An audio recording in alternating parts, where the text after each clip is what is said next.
Global investors summit 30,77,000 crore के निवेश, 60 देशों के बिजनेसमैन शामिल। मध्य प्रदेश की राजधानी भोपाल में 2 दिवसीय ग्लोबल इन्वेस्टर्स समिट का मंगलवार 25 फरवरी को समापन हो गया। समापन समारोह में केंद्रीय गृह मंत्री अमित शाह समेत सीएम मोहन यादव, दोनों उप मुख्यमंत्री राजेश शुक्ला और जगदीश देवड़ा, प्रदेश अध्यक्ष वीडी शर्मा और मुख्य सचिव अनुराग जैन मौजूद रहे। मुख्यमंत्री मोहन यादव ने बताया कि ग्लोबल इन्वेस्टर्स समिट में 30 लाख करोड़ से ज़्यादा के निवेश के MOU साइन हुए हैं। इस समिट में 25,000 से अधिक ग्लोबल रजिस्ट्रेशन हुए थे। इससे पहले प्रधानमंत्री नरेंद्र मोदी ने सोमवार को ग्लोबल इन्वेस्टर समिट का उद्घाटन किया। इस दौरान श्री मोदी ने कहा कि दुनिया भारत की तरफ आशा भरी नज़रों से देख रही है। पीएम मोदी ने कहा कि पूरी दुनिया में चाहे जन सामान्य हो या नीति के जानकार या देश अथवा संस्थान, सभी को भारत से बहुत उम्मीदें हैं। ग्लोबल इन्वेस्टर समिट की बड़ी बातें। ग्लोबल इन्वेस्टर में अब तक 30,77,000 करोड़ रुपए के निवेश प्रस्ताव आए। 100 उद्योगपतियों ने भाग लिया। 60 देश के उद्योगपति ने भूमिका निभाई। 300 से अधिक कंपनियों के MD CEO ने भाग लिया।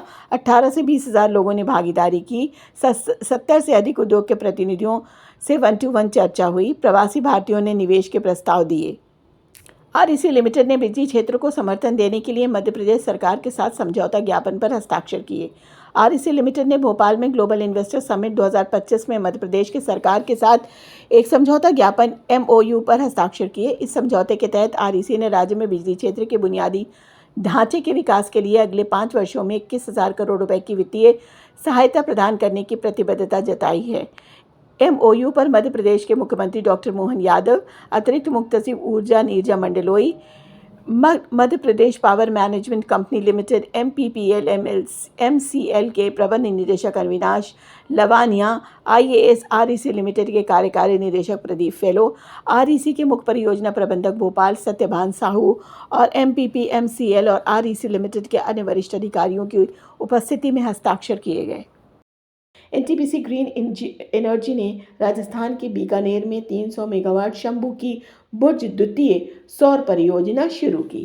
NTPC के पूर्ण स्वामित्व वाली सहायक company NTPC green energy limited ने राजस्थान के बीकानेर में 300 मेगावाट शंभू के बुर्ज द्वितीय सौर PV परियोजना से 18.32 मेगावाट की चौथी और अंतिम भाग क्षमता के वाणिज्यिक संचालन की घोषणा की है। यह परियोजना CPSU योजना चरण द्वितीय ट्रेंच प्रथम और द्वितीय का हिस्सा है और 1 मार्च 2025 को चालू हो गई। 150 मेगावाट क्षमता वाले भाग को 29 दिसंबर 2022 को चालू घोषित किया गया था। 98.78 मेगावाट दूसरे चरण में 30 सितंबर 2024 को परिचालन शुरू किया, जबकि 32.90 मेगावाट वाला तीसरा चरण 31 अक्टूबर 2024 से चालू हुआ। इसके साथ ही 300 मेगावाट की पूरी सौर परियोजना अब पूरी तरह से चालू हो गई है।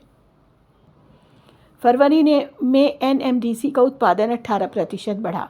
भारत की सबसे बड़ी लौह अयस्क खनन कंपनी NMDC ने फरवरी 2025 के लिए 4.62 मिलियन टन उत्पादन और 3.98 मिलियन टन बिक्री की सूचना दी है। इस उत्पादन ने फरवरी 2025 की तुलना में 18% की वृद्धि हासिल की है और कंपनी के इतिहास में फरवरी महीने का अब तक का सबसे अधिक उत्पादन बन गया है। फरवरी 2025 तक NMDC का संचयी उत्पादन 40.49 मिलियन टन और बिक्री 40.20 मिलियन टन रहा। संचयी उत्पादन के आंकड़े ने स्थापना के बाद से 11 महीनों में कंपनी के अब तक के सर्वश्रेष्ठ उत्पादन को भी उजागर किया है। वित्त वर्ष 2025 में लगातार वृद्धि ने कंपनी की महत्वाकांक्षी योजनाओं के लिए एक मजबूत नींव रखी है और खनन परिदृश्य में NMDC के योगदान को मजबूत किया। कंपनी के शानदार प्रदर्शन पर बोलते हुए श्री अमिताभ मुखर्जी, CMD अतिरिक्त प्रभार ने कहा, उत्पादन आउटपुट में 18% की वृद्धि एक मजबूत परिचालन गति का प्रतिनिधित्व करती है। उन्होंने यह भी कहा, आगामी वित्तीय वर्ष दृढ़ विस्तार और नए अवसरों से भरा हुआ है। हमें विश्वास है कि हमारे प्रयास भारत में आत्मनिर्भरता को बढ़ावा देते रहेंगे। श्रीमती प्रियदर्शनी गद्दाम को NMDC स्टील लिमिटेड के बोर्ड में निदेशक कार्मिक के रूप में नियुक्त किया गया। श्रीमती प्रियदर्शनी गद्दाम को NMDC स्टील लिमिटेड के बोर्ड में निदेशक कार्मिक के रूप में नियुक्त किया गया है। वह पदभार ग्रहण करने की तिथि यानी 28 फरवरी 2025 से लेकर अपनी सेवानिवृत्ति की तिथि यानी 31 जनवरी 2026 तक या अगले आदेश जो भी पहले हो पद पर रहेंगी। श्रीमती प्रियदर्शनी गद्दाम ने नवरत्न खनन कंपनी एनएमडीसी लिमिटेड के निदेशक कार्मिक के रूप में पदभार ग्रहण किया है। इसके अलावा वह इस्पात मंत्रालय के 20 मार्च 2023 के आदेश के अनुसार उन्हें 28 फरवरी 2025 से एनएमडीसी स्टील लिमिटेड के बोर्ड में नियुक्त किया गया है। 1992 में एनएमडीसी में शामिल होने के बाद वो कंपनी के रैंक में लगातार आगे बढ़ी और कार्मिक और प्रशासन में 3 दशकों की प्रतिबद्ध सेवा के साथ एक नेता के रूप में उभरी। निदेशक कार्मिक नियुक्त होने से पहले श्रीमती प्रियदर्शनी ने हैदराबाद में एनएमडीसी कॉर्पोरेट कार्यालय के साथ साथ नगर नार में एनएमडीसी स्टील लिमिटेड में मुख्य महाप्रबंधक PNAN कार्मिक के रूप में काम किया। उनके पास कला में स्नातक की डिग्री और सामाजिक कार्य, कार्मिक प्रबंधन और औद्योगिक संबंध में मास्टर डिग्री और उस्मानिया विश्वविद्यालय हैदराबाद से LLB की डिग्री है। नरेंद्र अग्रवाल को RBL बैंक बोर्ड में हेड ब्रांच बैंकिंग और रिटेल लायबिलिटीज के रूप में नियुक्त किया गया।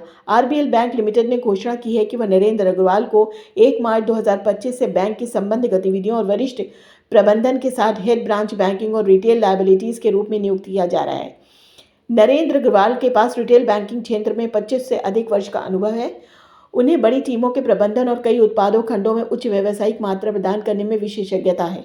नरेंद्र अग्रवाल के पास अपनी डिजिटल मानसिकता के कारण बाजारों को पुनर्जीवित करने और नए खंड विकसित करने का एक सिद्ध ट्रैक रिकॉर्ड है। RBL बैंक में शामिल होने से पहले उन्होंने Kotak Mahindra bank, city bank और ICICI बैंक के साथ काम किया। MNVS प्रभाकर कार्यकारी निदेशक ने NSL स्टील प्लांट नगरनार के प्रमुख के रूप में कार्यभार संभाला। MNVS प्रभाकर कार्यकारी निदेशक ने 21 फरवरी 2025 को NMDC स्टील लिमिटेड के एकीकृत इस्पात संयंत्र के प्रमुख रूप में कार्यभार संभाला। NSL नगरनार की गतिशील टीम का नेतृत्व करना सम्मान की बात है। प्रभाकर की नियुक्ति ऐसे समय में हुई जब भारत का सबसे युवा स्टील प्लांट, जिसने घरेलू hot rolled coils HR coils बाजार में अपनी जगह बनाई है, हॉट मेटल उत्पादन में 3 मिलियन टन के आंकड़े तक पहुंचने के लिए तैयार है। प्रभाकर BTech धातुकर्म और HR एवं मार्केटिंग में MBA हैं। NSL स्टील प्लांट की बागडोर संभालने से पहले वे सेर के राउरकेला स्टील प्लांट RPS में मुख्य महाप्रबंधक प्रभारी सेवाएं थी। वे SP में संचालन के कई महत्वपूर्ण क्षेत्रों के प्रभारी रहे हैं। 34 वर्षों से अधिक के करियर में उन्होंने विभिन्न जिम्मेदारियां निभाई। वे ब्लास्ट फर्नेस BF टीम के प्रमुख सदस्यों में से एक थे, जिन्होंने BF नंबर 5 दुर्गा के स्थायीकरण के महत्वपूर्ण भूमिका निभाई। वे RSP की डिकार्बनाइजेशन पहलों में सबसे आगे रहे हैं। कच्चे माल के प्रबंधन के साथ साथ तैयार माल के परिवहन को सुचारू बनाने में महत्वपूर्ण भूमिका निभाई है। HSL ने गवर्नेंस नाउ 11वें PSU अवार्ड्स में 2 प्रतिष्ठित पुरस्कार प्राप्त किए। हिंदुस्तान शिपयार्ड लिमिटेड ने हाल ही में दिल्ली में आयोजित गवर्नेंस नाउ 11वें PSU अवार्ड समारोह में 2 प्रतिष्ठित पुरस्कार प्राप्त किए। ये पुरस्कार राष्ट्रीय विकास में सार्वजनिक क्षेत्र के उपक्रम PSU के महत्वपूर्ण योगदान को मान्यता देते हैं और परिचालन उत्कृष्टता और नवाचार के लिए HSL की प्रतिबद्धता को पुष्टि करते हैं।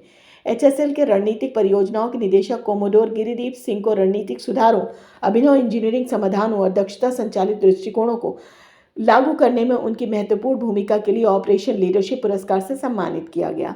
उनके प्रयासों ने जहाज मरम्मत और पनडुब्बी रिफिट परियोजनाओं में HSL की परिचालन उत्कृष्टता को काफ़ी बढ़ाया है। इसके अतिरिक्त रणनीतिक संचार और ब्रांड दृश्यता के लिए HSL की प्रतिबद्धता को संचार आउटरीच पुरस्कार से स्वीकार किया गया है। HSL की वरिष्ठ प्रबंधक और जनसंपर्क अधिकारी नीलिमा बोनी ने कंपनी की ओर से यह पुरस्कार प्राप्त किया।